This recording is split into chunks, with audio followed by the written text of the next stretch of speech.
Hello student, welcome to ignite the academy of science. आज के lecture video में हम लोग पढ़ने वाले हैं रेक्टिफायर के बारे में। चलिए हम लोग समझते हैं कि रेक्टिफायर हमारा क्या होता है। देखिए, रेक्टिफायर एक ऐसा डिवाइस है जिसका काम है अल्टरनेटिंग करंट को कन्वर्ट करना डायरेक्ट करंट में। एक ऐसा डिवाइस जो एसी को डीसी में कन्वर्ट करता है उसको हम लोग बोलते हैं रेक्टिफायर। आखिर इसका यूज क्यों पड़ा? देखिए, सेमीकंडक्टर जब डिवाइसेस बनाए गए जिनको हम लोग इलेक्ट्रॉनिक डिवाइस के नाम से जानते हैं, इन सभी इलेक्ट्रॉनिक डिवाइस को ऑपरेट करने के लिए हमें रिक्वायरमेंट पड़ता है डायरेक्ट करंट का, ना कि अल्टरनेटिंग करंट का। लेकिन हमारे घर में या कहीं पर भी अगर पावर सोर्स है तो जनरली हमारे पास जो पावर सोर्स हमारे घर में आते हैं वो एसी आते हैं, जिनका वोल्टेज काफी ज्यादा होता है, 220 वोल्ट होते हैं। तो इलेक्ट्रॉनिक डिवाइस को चाहिए क्या? डायरेक्ट करंट, और हमारे घर में क्या आ रहा है? Alternating current. तो ये बहुत जरूरी हो गया अल्टरनेटिंग करंट को डायरेक्ट करंट में कन्वर्ट करना। तो एसी को डीसी में कन्वर्ट करने के लिए बनाया गया रेक्टिफायर। अब हम लोग थोड़ा समझते हैं रेक्टिफायर के बारे में। In house hold appliances like electronic devices, जैसे आपका मोबाइल हो गया, लैपटॉप, एलईडी, माइक्रो प्रोसेसर, जितने भी सेमीकंडक्टर डिवाइसेस हैं, इन सभी को क्या चाहिए? Direct current. तो ये बहुत नेसेसरी है इसे कन्वर्ट करना। फिर आगे समझते हैं rectifier. The process of converting alternating current into direct current is called rectification and the device required to convert AC into DC is called rectifier.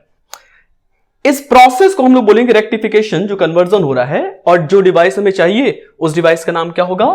Rectifier. यहां तक तो हमें समझ में आ गया कि आखिर रेक्टिफायर होता क्या है। अब हमें यह समझना है कि हम लोग रेक्टिफायर को बनाएंगे किस तरीके से। दो टाइप का रेक्टिफायर हम लोगों को पढ़ना है। एक पढ़ना है हाफ वेव रेक्टिफायर, एक पढ़ना है फुल वेव रेक्टिफायर।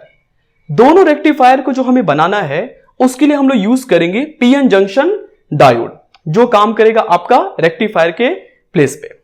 तो चलिए हम लोग हाफ वेव रेक्टिफायर के बारे में पढ़ते हैं। उससे पहले थोड़ा सा इसका प्रिंसिपल समझ लेते हैं।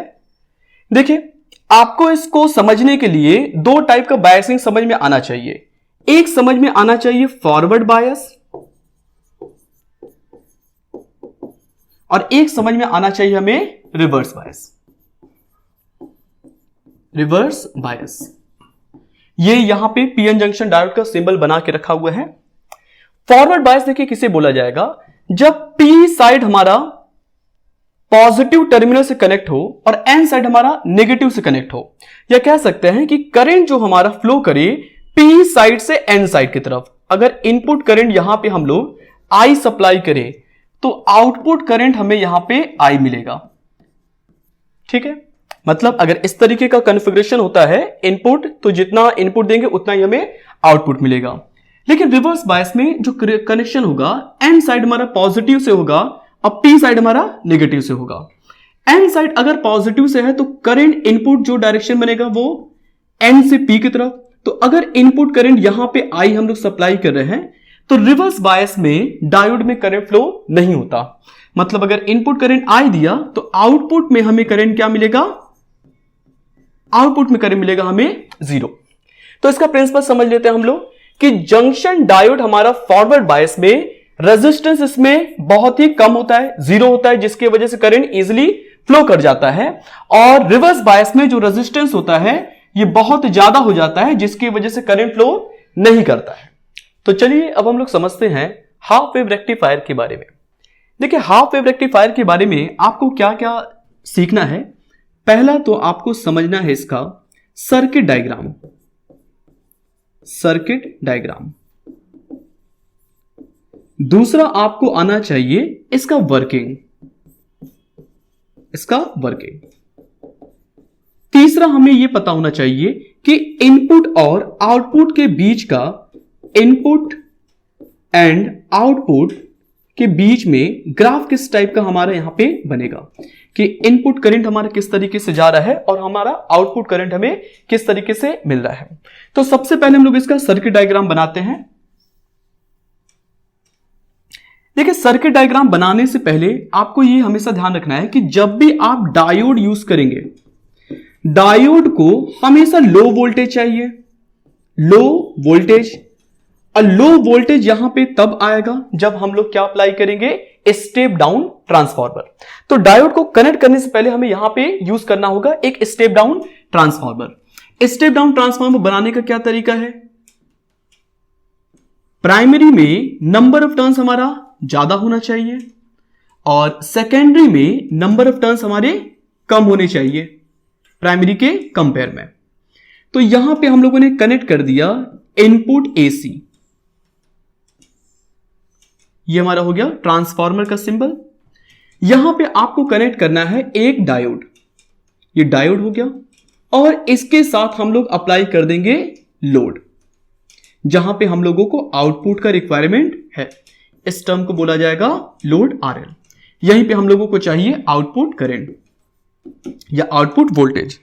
इस टर्मिनल का नेमिंग कर देते हैं हम लोग terminal A and terminal B, ठीक है। अब इसके लिए थोड़ा सा हम लोग ग्राफ का यूज करते हैं, क्योंकि हमें पता है कि एसी करंट जो होता है वो कंटिन्यूअसली फ्लक्चुएट करता है।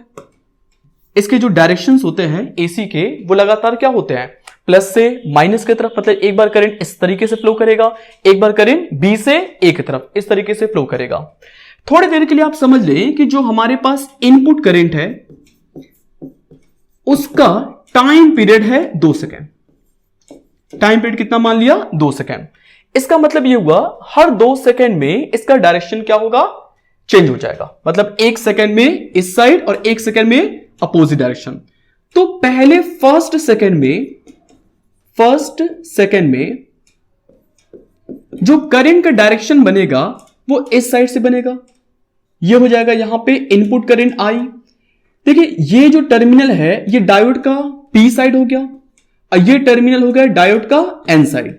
तो जब करंट हमारा पी साइड से एन साइड की तरफ जाने का कोशिश करेगा, या कह सकते हैं कि जब टर्मिनल ए हमारा पॉजिटिवली कनेक्टेड हो, तो उस केस में ये फॉरवर्ड बायस हुआ, तो यहां से करंट फॉरवर्ड बायस में इजीली लोड पे आ जाएगा। तो यहां से करंट आया और यहां पे करंट हम लोगों को आउटपुट आई ऑब्टेन हो गया। जस्ट 1 सेकेंड के बाद करंट का डायरेक्शन रिवर्स हो जाएगा। करंट का डायरेक्शन रिवर्स होने का मतलब इस बार आपका बी कैसा होगा, पॉजिटिव टर्मिनल ये हो जाएगा और ए हो जाएगा आपका नेगेटिव टर्मिनल। मतलब अब ये करंट हमारा इस डायरेक्शन में फ्लो करने का कोशिश करेगा आई, बट होगा क्या, जब ये इस डायरेक्शन में फ्लो करेगा तो एन से पी साइड फ्लो कर रहा है। ध्यान दीजिएगा यहां पे ये हमारा एन से करंट किधर फ्लो कर रहा है, पी की तरफ। और जब करंट एन से पी की तरफ फ्लो करेगा तो ये एक्ट करेगा एज अ रिवर्स बायस। और हमें पता है कि रिवर्स बायस में जो डायोड होता है वो इंसुलेटर के जैसा काम करता है। इंसुलेटर के जैसा काम करेगा तो इस सर्किट के थ्रू करंट फ्लो नहीं करेगा। मतलब फर्स्ट हाफ साइकिल में हमें करंट तो मिला, बट सेकंड हाफ साइकिल में हम लोगों को करंट नहीं मिला। अब इसी को थोड़ा सा ग्राफ के थ्रू समझिए। यहां पे देखिए ग्राफ बना हुआ है, ठीक। यहां से लेकर के यहां तक आप ऑब्जर्व करिएगा, यहां से लेकर के यहां तक एक कंप्लीट साइकिल है। हम लोगों ने क्या समझा कि फर्स्ट हाफ साइकिल में जब ये हमारा इनपुट हुआ, इनपुट मतलब जब करंट हमारा इस साइड से इस साइड फ्लो कर रहा है, तो पीएन जंक्शन डायोड जो है हमारा ये फॉरवर्ड हुआ तो लोड पे हम लोगों को आउटपुट मिला। तो ये हमारा इनपुट करंट हुआ, इसी के करस्पॉन्डिंग हमारा ये आउटपुट करंट या आउटपुट वोल्टेज हमें मिल गया। इसके बाद क्या होगा, नेक्स्ट हाफ साइकिल में करंट का डायरेक्शन रिवर्स हो गया। जैसे ही करंट का डायरेक्शन रिवर्स हुआ, इनपुट वोल्टेज हमारे यहां पे रिवर्स हुआ या इनपुट करंट हमारा रिवर्स होता है। जंक्शन डायोड हमारा काम करेगा एज अ इंसुलेटर। अब इंसुलेटर करेगा तो करंट हमारा लोड पे फ्लो नहीं करेगा, तो इस रीजन में करंट फ्लो नहीं हुआ। फिर ये प्रोसेस होगा, फिर से करंट वापस पी साइड से एन साइड की तरफ। इसका मतलब क्या, फिर से ये बन गया फॉरवर्ड बायस, तो फिर से इनपुट करंट हुआ तो आउटपुट करंट फिर मिला हमें। अब फिर जब ये करंट का डायरेक्शन चेंज होगा तो यहां पे आउटपुट हमारा क्या होगा, 0। अब इस तरीके से हम समझ पा रहे हैं कि इनपुट में करंट जो है वो लगातार अपने डायरेक्शन को बदल रहा है, लेकिन अगर आउटपुट की बात करें तो आउटपुट में करंट जो है ये केवल और केवल पॉजिटिव डायरेक्शन में फ्लो कर रहा है। मतलब हर बार करंट का जो डायरेक्शन यहां पे बन रहा है वो कुछ इस तरीके से बन रहा है। और हम लोग कह सकते हैं कि यहां पे करंट जो है हमारा वो यूनी डायरेक्शनल हो गया। और यूनिडायरेक्शनल करंट ये हमारा क्या कहलाता है? यूनिडायरेक्शनल करंट कहलाता है आपका डायरेक्ट करंट। तो इस तरीके से ये जो पीएन जंक्शन डायोड है ये हमारा काम कर रहा है एज अ रेक्टिफायर। लेकिन यहां पे समस्या क्या होता है कि हर हाफ साइकिल का जो करंट है वो आप देख रहे होंगे यहां पे ब्लॉक हो जा रहा है, जिसकी वजह से इसकी मैक्सिमम एफिशिएंसी जो हो सकती है वो 50% हो सकती है, इससे ज्यादा नहीं हो सकती, क्योंकि हर हाफ साइकिल के करंट को ये ब्लॉक कर रहा है। इसलिए हम लोगों ने हाफ वेव रेक्टिफायर को बनाने के बाद फुल वेव रेक्टिफायर को डिजाइन किया, जिसमें आप पाओगे कि हर साइकिल का आउटपुट हम लोगों को ऑब्टेन होगा, ब्लॉक वहां पे नहीं होगा।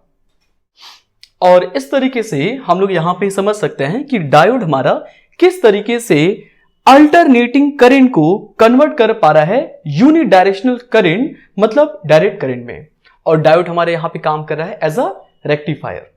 अच्छा, एग्जाम के पर्सपेक्टिव से आप इन नोट्स को जरूर कर लीजिएगा, पूरा स्क्रीनशॉट ले लीजिएगा इसका प्रॉपर, और इसका नोट्स बना लीजिएगा।